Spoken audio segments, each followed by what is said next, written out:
So today we're going to tackle what is, let's be honest, probably the most challenging book in the entire Bible, Revelation. And look, the goal here isn't for me to tell you what it all means. Instead, we're going to walk through a systematic framework pulled from our source material that shows you how you can start to figure it out for yourself. Right? And it's a totally fair question. For centuries, this one book has sparked fascination, endless debate, and for a lot of people, just a ton of confusion. So why on earth does it have this reputation? Well, according to our source, it's because the book just seems to stir up controversy everywhere it goes. You get all these wildly conflicting opinions, and the result? A lot of people just shrink back and decide not to study it at all. And even for the folks who do jump in, it's often without much real discipline or rigor. But what if the problem isn't really the book itself? The source material we're digging into today makes the really bold claim. The real issue isn't the text of Revelation, it's the flawed methods people are using to try and understand it. And that's where the promise comes in. By using a careful, systematic, and rigorous approach, it's actually possible to replace all that confusion with some genuine clarity. And that's the exact framework we're going to walk through right now. So where do we even begin? Well, according to this framework, the first and most critical step isn't about diving straight into chapter 1. Nope, it's all about proper preparation. Okay, so the source uses this brilliant analogy to make the point, and I think you'll get it right away. Imagine picking up a huge novel you've never seen before.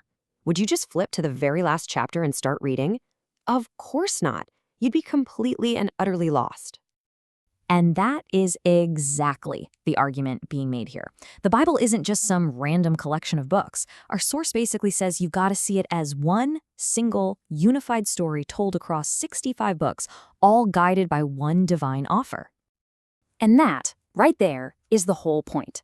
Revelation is that climactic final chapter. It's pulling together everything that came before it, all the characters, the plot lines, the symbols. Bottom line, to get the ending, you have to know the beginning and the middle. Okay, so once you've got the right context, what's next? Now we get to the core of the method. You need a clear set of rules to guide you. This isn't about making things up, it's about having a solid framework for clarity. All right, so the first and honestly the most important principle is what's called the golden rule of interpretation. It's super simple. Take the text for its plain, ordinary, usual meaning, unless the context itself pretty much forces you to do otherwise. The key is to always start with the most straightforward reading possible. And this quote from the source material, man, it just sums it up perfectly. When the plain sense of the text makes common sense, seek no other sense. It's like a guardrail, right? It stops you from going off into the weeds, hunting for some secret meaning that probably isn't even there. But of course, Revelation is packed with symbols. We're talking dragons, lampstands, strange beasts. So what do we do with all that? The second rule is just as straightforward. Let Scripture interpret Scripture. For instance, in the very first chapter, John sees 7 golden lampstands. Instead of you having to guess, the text itself tells you, point blank, just a few verses later, the 7 lampstands are the 7 churches. And that lampstand thing is a perfect example of this really powerful idea. The source argues that if a symbol is important, you will never, ever have to guess what it means.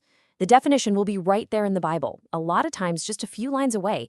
It just takes all that personal guesswork right out of the equation.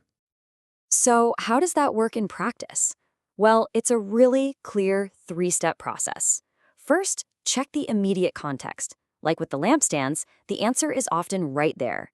If you don't find it, look backward in the same book, in Revelation itself. And if it's still not there, look backward elsewhere in the Bible, because you can be pretty sure the definition was already set up somewhere earlier in the story.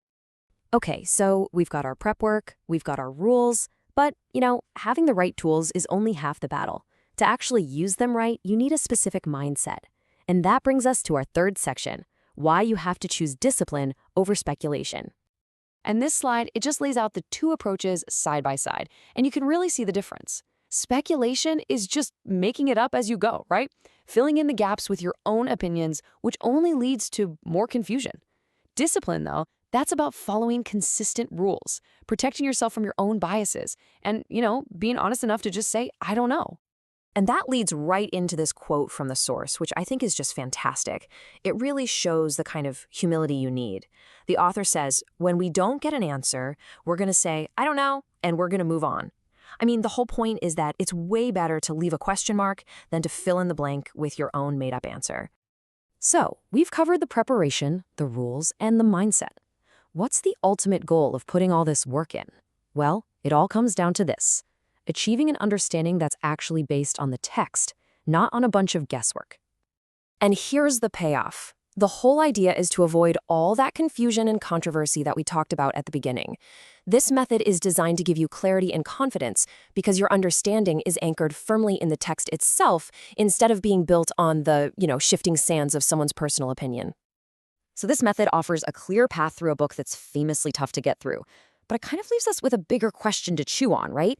How could applying a similar kind of framework, one that's built on preparation, consistent rules, and intellectual discipline, change how we approach all the other complex information we run into in our daily lives?